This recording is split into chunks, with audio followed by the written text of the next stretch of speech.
right, y'all. Hello, and this is Maria with Teddy's Spiritual World. And today, I wanted to take the time to discuss with everyone in the collective, in our community, as well to all of the unique sheeps that we're familiar with hearing black sheep.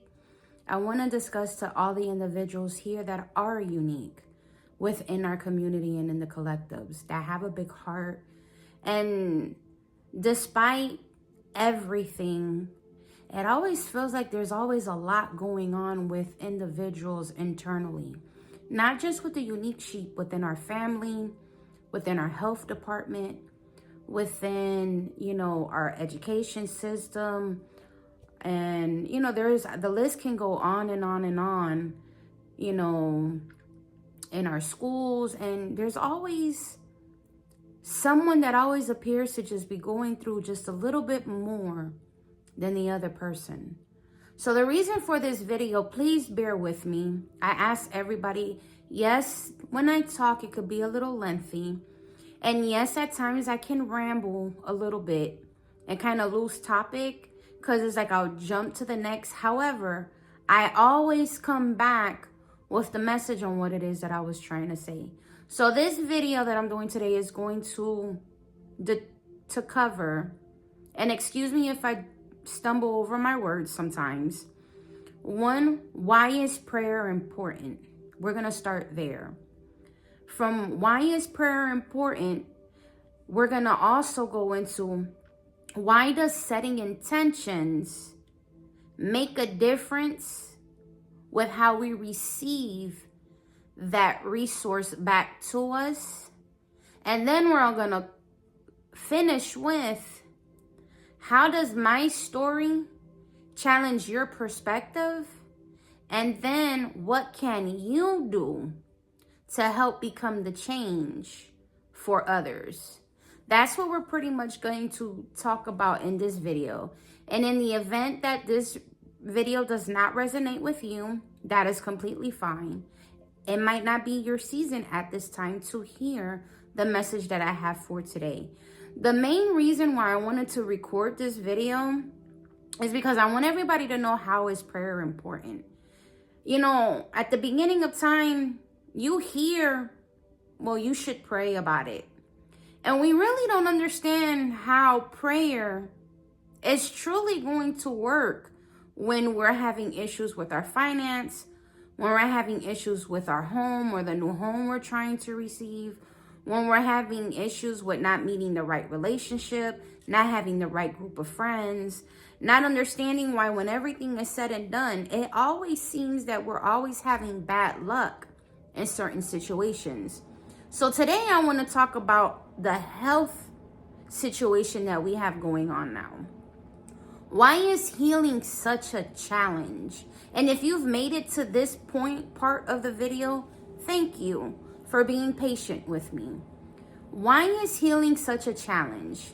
Well, number one, healing is such a challenge because we are used to the same results. We're used to having the same situation occur. We're used to going to the doctors. We're used to asking them for guidance.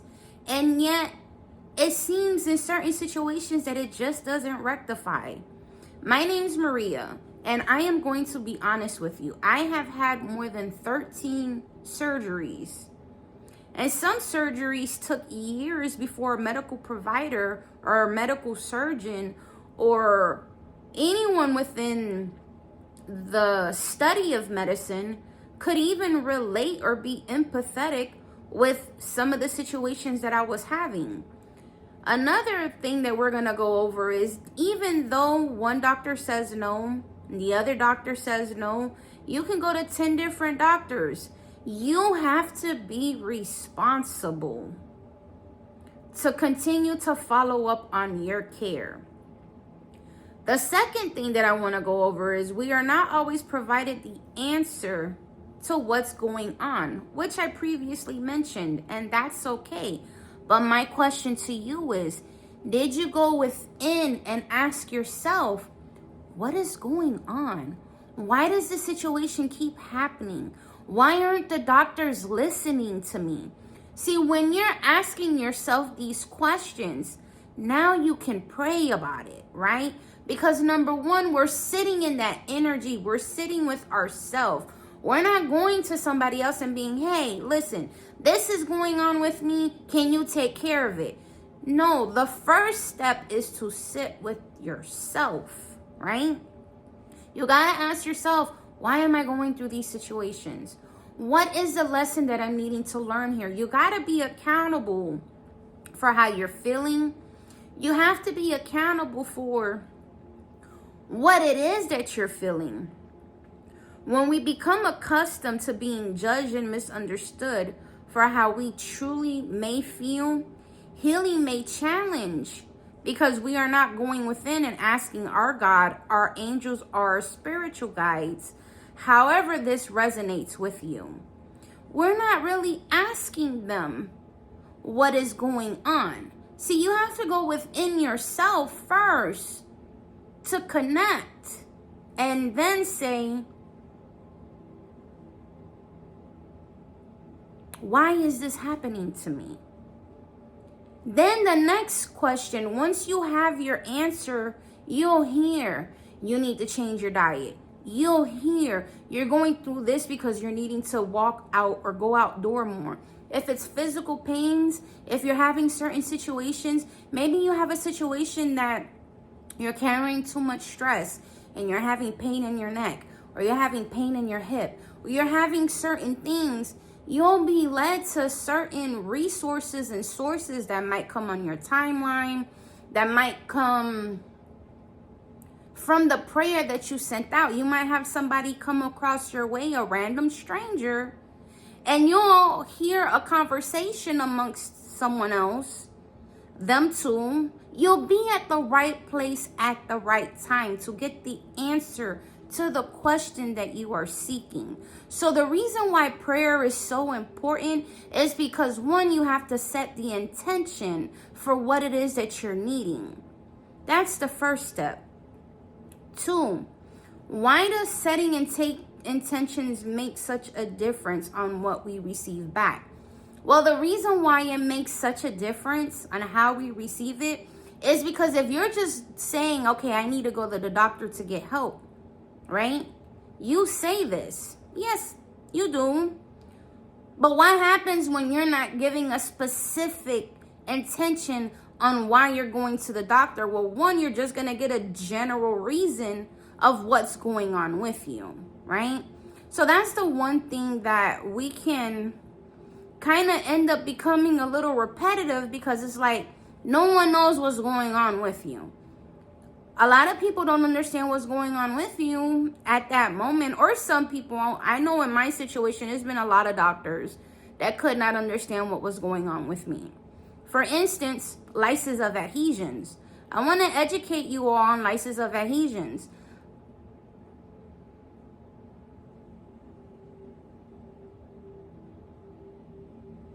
So my camera just completely started to, I'm sorry.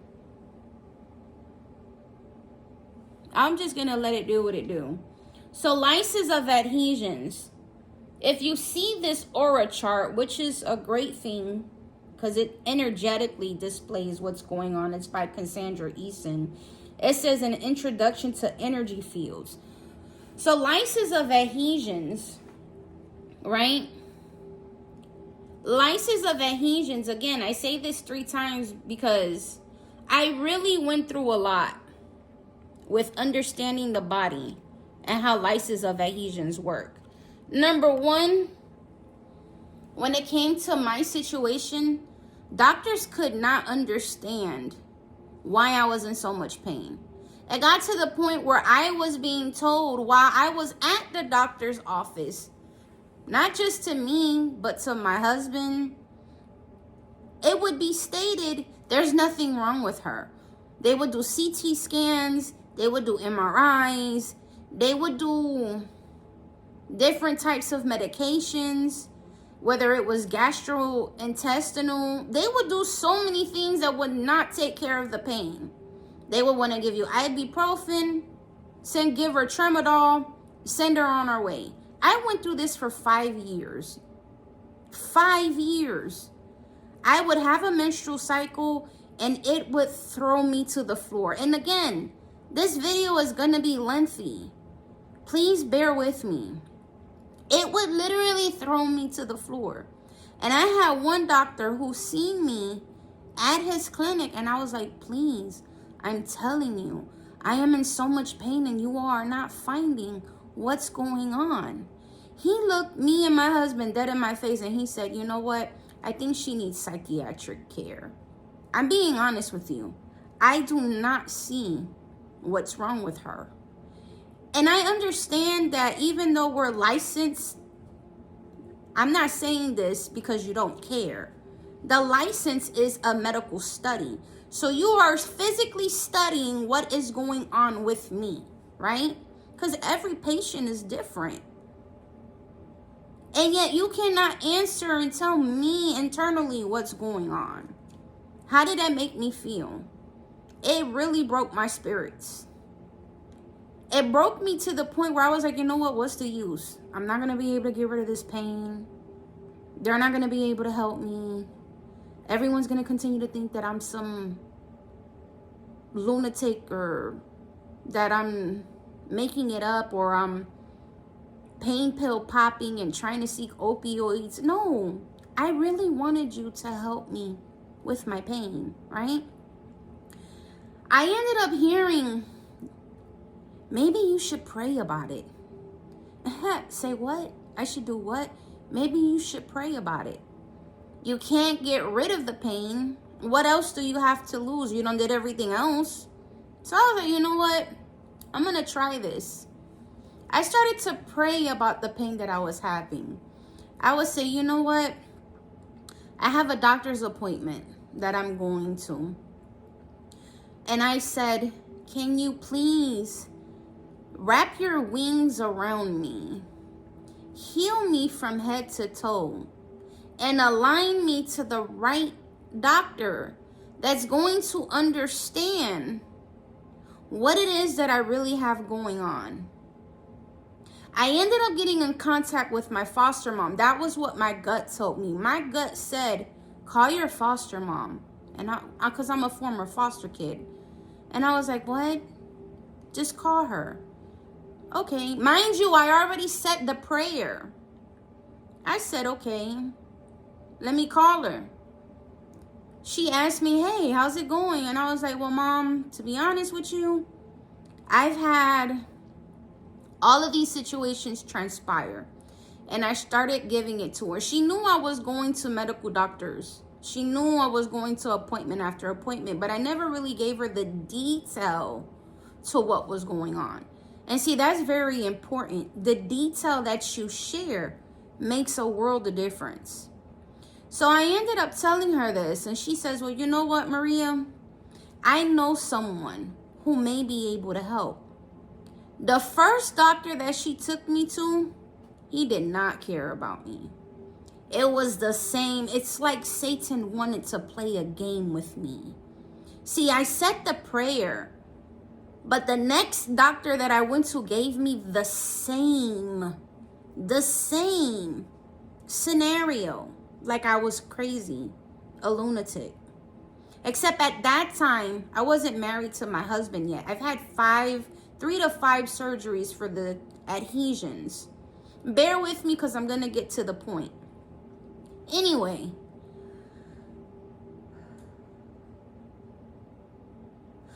I walked out of there so frustrated because I was like, I heard say a prayer. I heard if you say a prayer, the intention goes a long way. And I was given back and I'm discouraged, right? I didn't give up. I trusted in what I heard. And I told myself again, you know what? This doctor doesn't know what he's talking about. I spoke to God that day. I said, you know what? I don't believe he was chosen by you. I believe that this is a distraction. And I asked again, can you please send me to a doctor that is going to be, this time I said it with such honesty. I said it with such faith. Because the last time it was kind of like the time before, I'll do this. But this time I really felt it through. I felt the prayer from beginning to end. My foster mom comes back and she says, you know what, Maria, I'm sorry you went through that. I really thought he was going to help you. How about we try this person? She went to go do some research. She prayed on it as well. And then she was like, we're going to try this one. So we went to back, because I'm from Miami. So we went to this one hospital. I think it was Parkview Hospital or Jackson North. We went to Jackson North Hospital in North Miami Beach. And there was this one doctor who looked at me. And he says, well, what do you have going on? So I told him, you know, I have these, they feel like little, like cysts, like, because I had done my research. I was like, they feel like cysts. They feel like balls, you know, like, not balls, I'm sorry. But, you know, like, they look like, you know, like tennis balls. Let me be more specific, Lord. So I was like, they look like tennis balls. So he was like, well, show me. Now, I had explained this to many doctors before. They would palpate it. They would see it. But because I was a 340-some pound individual back then, you know, now I'm like 200. Hey. You know what I mean? And yes, I'm going to gloat because I am so beautiful the way I am. But anyway, I went to tell him, you know, my condition and, you know, he palpated, he felt, and he was like, you know what? I know exactly what this is. I was like, what? He was like, I know exactly what you have going on. He was like, how many surgeries have you had? So I explained to him that I was a mother of 2 kids. He asked me, how was your menstrual cycles? And I said, I'm going to explain it to you like I've explained it to everyone else before. They are the worst. I had not known what endometriosis was. I did not know what my condition was. He asked me how are my surgeries. I told him that I had 2 children and one of them ended up with cardiac arrest, you know, and things of that nature. So he goes back and he tells me, well, this is what we're going to do. He says, you're going to come back to my office in 3 days. 3 days, he said.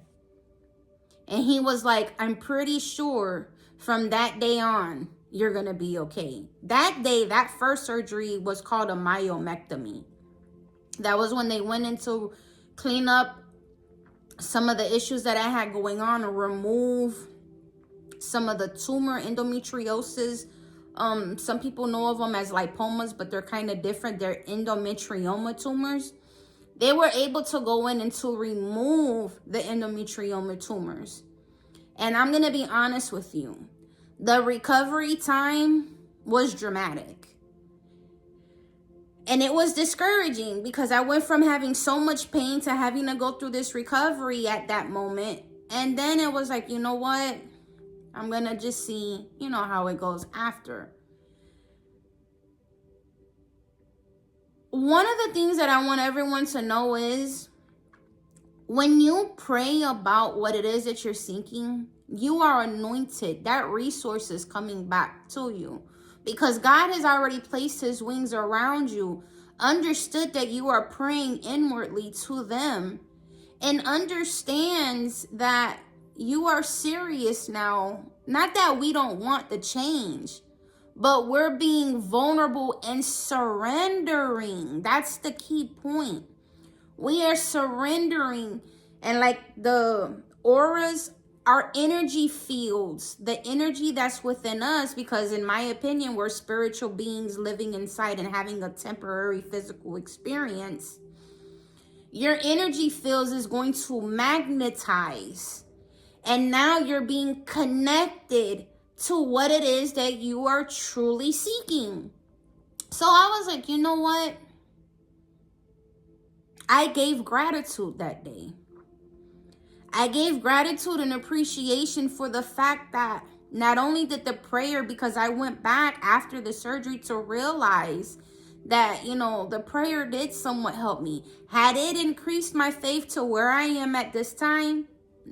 not at that time. This was probably back in when I had my first surgery for, now, you know, I'm completely over this, but this is just one of the videos that I wanted to share about why is prayer so important, and why is setting the intention.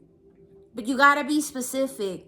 How, instead of having to go from one physician to another physician to another physician to another physician, it's like it made it so specific that the first time it was a challenge. The first time I was going to be tested. I was tested to see if I was going to keep the faith to pray again for help. For a doctor that would understand my condition and take me seriously.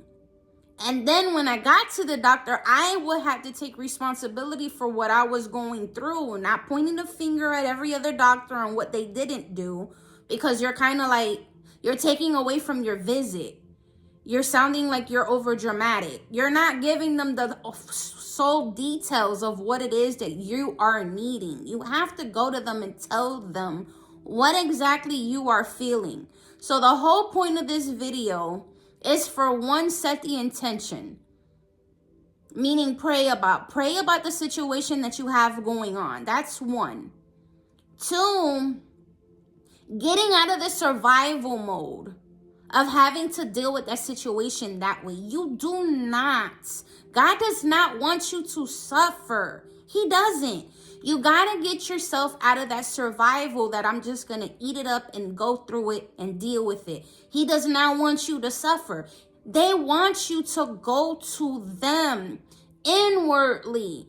Yes, we have the church. I am not taking away from that, because prayer within a community can also magnify that intention. But first, it starts with you and your connection, your belief and your faith with them. I say them because I believe that we have multiple angels, multiple guides, and we also have God who's connected to this whole universe that will assign physical angels, meaning physical healers here on this planet, whether holistic, science, medical based, or however you want to see it.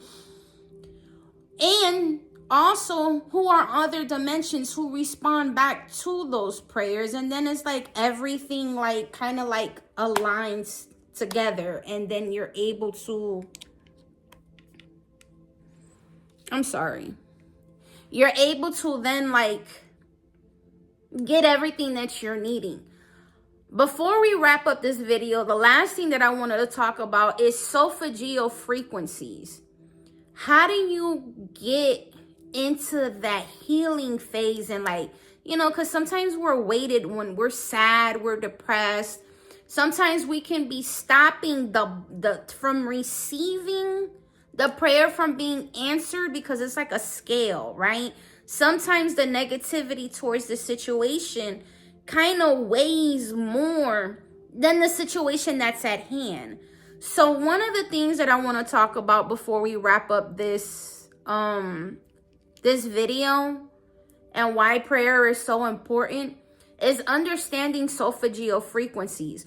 When we're kind of flip-flop between the negative and the positive, you have to have more positive that you're going to be helped through your prayer, meaning that God is going to assign someone who's going to answer this prayer for you, right? So if you cannot get yourself out of that funk, you don't have to go to somebody else to be like, hey, can you pray with me for validation? You don't have to do that. They have a thing called solfeggio frequency. And the solfeggio frequency for healing meditation, it's 9 hertz. 999 hertz. The 999 hertz is for affinity healing. You can look it up on YouTube. You can turn on this frequency like I have playing like so in the background, right? You can play this frequency in the background, and now you breathe in, hold, release, all the stress, all the worries, all the doubt, all the frustrations, and every no that you've ever been told. And you give yourself about 4 to 7 breaths to get yourself in that frequency of you wanting this healing. You're ready for this change. You want to be the better version of you. You're tired of the pain, right? Once you've done all of this and you're in that energy field, see, you're in the inner, this is your body, right? But your energy field, everything around you now is activated. So now you are activated in this frequency, right? Now you're ready for prayer because you've activated your body to receive what it is that you are needing, right? And now you pray about it. And I'm telling you, when you feel that your prayer is going to be answered, don't worry about the what, when, the where, the how, the why. None of that matters. What matters to you is exactly what you are needing. You're needing God to wrap his wings around you and to send you the individuals that are anointed who can help guide you to feeling back to the best version of you that you can ever be. That really does, honestly, it makes a difference when people care about you. When people show empathy during a time that you're in need, it makes a world of difference. So even though people are strangers, whether you're the patient or whether you're the medical provider or staff that's working, try to be empathetic despite being burned out with the condition and the day-to-day that we might be having. So just remember, prayer is important. I'm going to get off. I know I ramble, but I hope you are able to take something from this. If you're having a health situation, pray about it. Ask for the anointed hands that's going to be able to be assigned to you so they can remove that situation that you're having at hand. And stay prayed up. Remember, when you're being tested, the first time might be discouraging. Don't give up. God is just making sure that you're really ready for that change. So this is Maria with Teddy's Spiritual World again. Stay blessed, be great, and please remember to be kind to your loved ones, to your friends, to strangers. It really goes a long way.